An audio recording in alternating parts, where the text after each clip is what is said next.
Peuple de Dieu, plantation de l'Éternel, je vous salue dans le puissant et précieux nom de Jésus-Christ.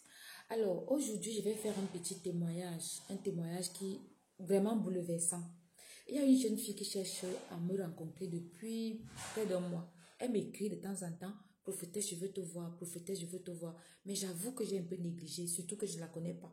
Vous savez, on est un peu prudent maintenant vis-à-vis des gens qu'on ne connaît pas.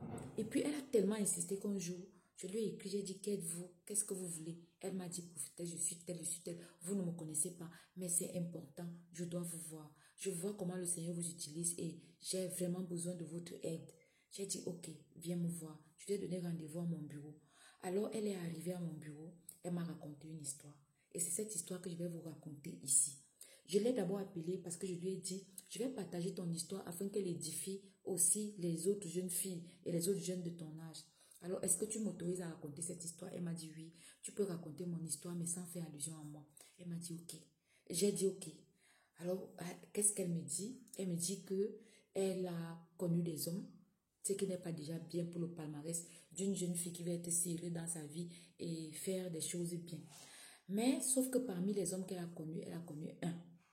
Et cet homme plus âgé qu'elle, presque un papa pour elle, qui lui faisait tout, qui lui donnait de l'argent, la relation avait bien commencé au départ, les choses étaient normales. Le monsieur la respectait et tout. Et à un moment donné, et elle aussi avide d'argent, le monsieur a commencé à lui proposer des trucs bizarres, vraiment bizarres.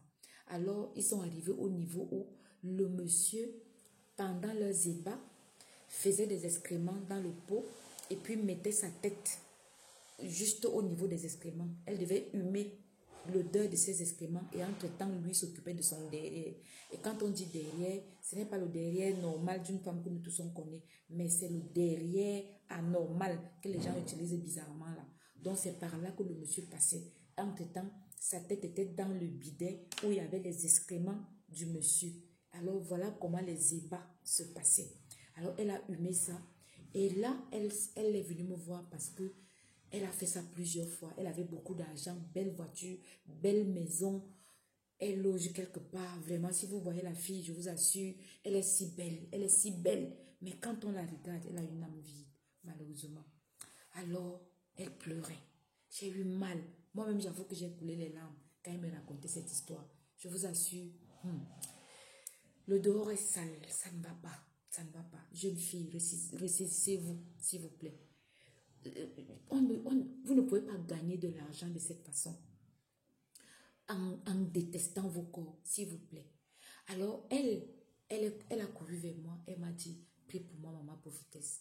Au moment où je vous parle, elle marche avec des couches parce que ce derrière-là ne donne plus.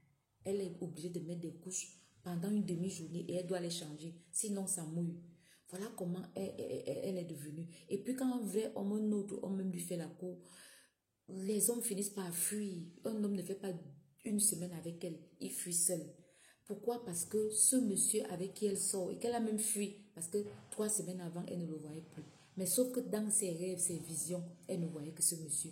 Il suffisait qu'elle ferme les yeux, qu'elle dorme 1 minute. C'est le monsieur qui apparaissait et la menaçait de retourner avec lui. Alors, elle a combattu ça toute seule, ça n'a pas donné. Elle est donc venue me voir. Et je vous assure, j'ai compris que ce monsieur la possédait. Ce monsieur était en elle, parce qu'elle le voyait partout, dans les visions, partout. Et le monsieur la menaçait, je vais te tuer si tu ne reviens pas avec moi. Alors je me suis levée, j'ai dit, hey, je connais mon Dieu, je connais mon Jésus. Vous savez, les choses comme ça, j'aime les défis. J'aime les défis. Avec la prière, l'huile d'onction, l'eau de vie. Frères et sœurs, j'ai prié pour cette fille dans mon bureau. Je lui ai d'abord dit, donne ta vie à Jésus. Elle a fait la prière de repentance. Et j'ai commencé à prier pour elle. Aujourd'hui, elle est enfant de Dieu, mais les conséquences sont encore là. J'ai commencé à prier pour elle. Vous savez ce qui s'est passé la première nuit? La première nuit, c'est qu'elle a dormi. Elle n'a plus vu le monsieur. Le combat continue, mais je sais qu'elle sera totalement délivrée. Alors, je vais dire à quelqu'un, je vais dire à une jeune fille, tu n'es pas obligé de te vendre à ce point pour l'argent. L'argent, et puis quoi après l'argent? Frères et sœurs, on cherche l'argent pour résoudre les problèmes et non pour se vendre et être malheureux. Et il ne faut pas entrer dans les histoires où on dit vivre heureux et mourir jeune. S'il vous plaît, frères et sœurs, craignons Dieu, venez à Dieu. Toi aussi qui as un problème pareil, viens, viens donner ta vie à Jésus et je t'assure, celui qui peut te sauver, te guérir, c'est Jésus. Sois béni. Shalom.